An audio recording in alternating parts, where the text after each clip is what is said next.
Diontae Johnson has made headlines this morning. A bit of a shocker. Kind of came out of nowhere. Didn't see it coming. The Tim Breakfast with Ben's podcast with Tim Benz, making all the headlines this morning. Tim Benz is with Mark Madden, talked about Diontae Johnson and the future of Diontae Johnson, where he stands as he enters the last year of his 3-year deal with the Pittsburgh Steelers. He's set to make $15.8 million this season. According to Mark Madden, the future is in doubt. Saying, quote, I had the quote, I lost the quote. I'm finding now. Quote, I've heard Diontae Johnson's future is in doubt. I've heard whispers he plans to have a hold-in again like he did 2 years ago because we're going to the last year of his contract and he's going to make noise over Pickett at quarterback. I'm not a Diontae fan. I think he's mediocre and they pay them way too much. But if you're going to get rid of him because he's not a Pickett guy, I mean, come on. I don't, you could kind of scratch the back end of that quote. I kind of felt like Madden, which is, this is typical. You listen to Mark Madden, this is typical Mark Madden. I'm taking a jab at a player, not actually doing true reporting here. But the first half of that, the future is in doubt of Diontae Johnson. Thinks that he's going to hold in. I mean, do you think there's any face value there? You think that the future of Diontae Johnson is in doubt with the Pittsburgh Steelers? I think it's in doubt to the extent that his contract's almost up, but I don't think the Steelers are shopping him or looking to get rid of him anytime soon. I mean, no. They weren't looking to get rid of him after going without a touchdown for how long was it? Full season. Full season. I don't know why they'd look to get rid of him at this point. I think he's not going to be worth $18 million like he was when he signed his last contract, but I still think that he's a quality receiver. I think that in a new offensive system, he could be even more productive than he was last year, which was pretty darn good, especially given the kind of quarterback play that he had to deal with. Yep. So I don't really buy this a whole lot. I'm sure everyone's just kind of, like I said, it's February 19th. I think everyone's just kind of keeping all their options on the table. I think this is what you've got to do when you're a receiver of Diontae Johnson's caliber, when you've got a contract that's about to expire. You've got to think about all your options. You got to think about how to maximize your value. So I don't know. To me, this just kind of reads as pretty standard, conversation between a player and an agent saying, look, what do I have to do this offseason? What do I have to be prepared for? How do I get myself into the best position this offseason? Knowing that I'm going into a contract year, that this is a pretty critical year for me. How do protect myself? And so I don't think this means, Deontay's a bad teammate or he's looking to undermine the Steelers at all, or even that he's really trying to undermine Kenny Pickett in that way either. I think it's just kind of Diontae looking out for himself, which isn't, which I guess, sounds bad when you say it out loud, but it's what everyone else in this league does too. It's what, it's a contract year player. Here's the thing though, is when it comes to the whole hold-in thing, I feel like that's a first contract type of situation, like Chris Jones, I think, is the biggest example. The guy did not hold in the year before his contract was over. He held in the year his contract was over. He held in the year that, okay, I got to get paid.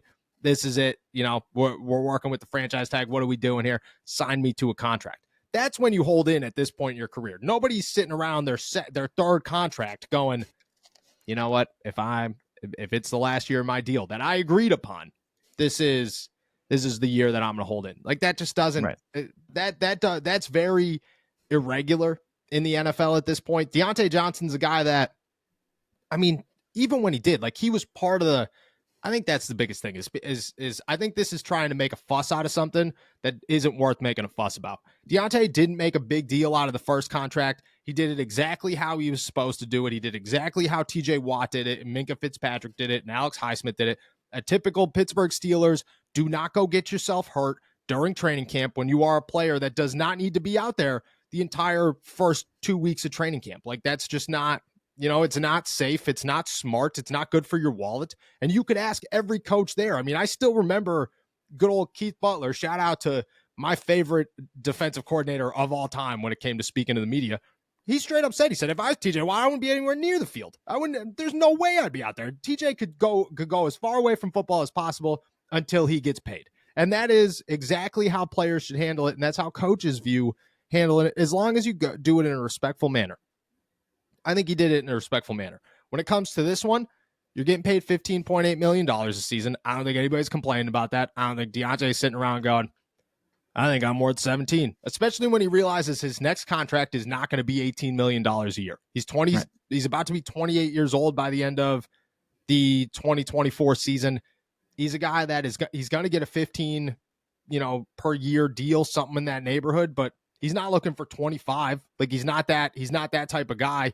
And I think he wants to stay in Pittsburgh. And if he doesn't want to stay in Pittsburgh, go ball out this season and go get a big deal somewhere else next year. But it just doesn't, it doesn't seem like a likely situation that Diontae is going to make a big deal and kind of blow up the media and all this stuff. And then just be like, you know what? I think it's time to go. Diontae has not shown any of that. You know what I mean? He is, people have issues with Diontae Johnson, and Diontae Johnson has certainly made some mistakes in his career, as all players do. But when it comes to being a leader and standing up and doing things to just be the bigger person in that moment, he handles those situations better than almost anybody.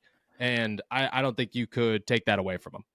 I was going to say, I think Diontae has, and this is only anecdotal. I don't have any hard evidence behind this, but I feel like Diontae has a reputation for being kind of a diva, I guess, for lack of a better term. And I don't really know where it comes from. I guess it comes from his hold in before his last contract, but I don't after know. TJ Watt held in the year before and Minka Fitzpatrick held in the year before that one. Right. And I know he had that issue with the fumble earlier in the year, but he also immediately after took responsibility for it instead and didn't make the same mistake again. I don't know. I feel like Diontae gets a bad rap, and I was not a fan of him, I guess, last year, my first year on the covering the Steelers and kind of paying close attention to him. I wasn't a huge fan, but I don't know. I've kind of done a 180 on Diontae. I think he's a good guy. He's a valuable receiver. I don't buy that he would create some kind of circus over a contract that, like you said, he agreed to. And then, afterwards he knows that this kind of isn't, his next deal isn't going to be the same as his first deal was. Exactly. That's exactly. Look, I think Deontay's got a bad rep as well. I've always been a very big fan of Diontae Johnson, like a ginormous. I think he handles things. I think he's a wide receiver. We talked to Calvin Austin. That's just part of the DNA. You know what I mean? That's just who they are. Born that way. The second that you're like, I have the urge to make a cryptic tweet, that you're going to be an NFL wide receiver. It should just all click in your head in that moment. Diontae handles that stuff so well. He always comes back and does the right thing. He had one bad year, drops, and people immediately were just like, this guy stinks. He's the worst player in the whole world. I like Diontae Johnson. I think he continues to be a very valuable wide receiver. Since he signed that contract, he's gone through Mitch Trubisky, rookie Kenny Pickett, second-year Kenny Pickett, who might have got worse than first-year Kenny Pickett, and then Mason Rudolph for 3.5 games, or 4 games, whatever. I mean, the guy he's not had a fair shot to come out here and be like, all right, we're going to do big things and earn a boatload of money. That just, he stuck it out with some really bad quarterback play, the worst offensive coordinator the NFL has seen in a long, long time. And he's made the most. He's held his head strong, and he hasn't created a bunch of negative news. And I think that, I don't see, if it was the other way around, and I'm not going to name drop people here, but if this was a mid-season, wide receivers making a bunch of splash because they want to get paid, blah, blah, blah, Diontae wouldn't be the name that I think would be it. I think, you got some guys in the past. AB's made headlines all weekend. He would have been a name to watch. Chase Claypool would have been a name to watch. Deontay's never fallen into that group, and I think that he just gets a bad rep. So no, I don't expect it to happen. Do you think Diontae gets another contract with the Pittsburgh Steelers?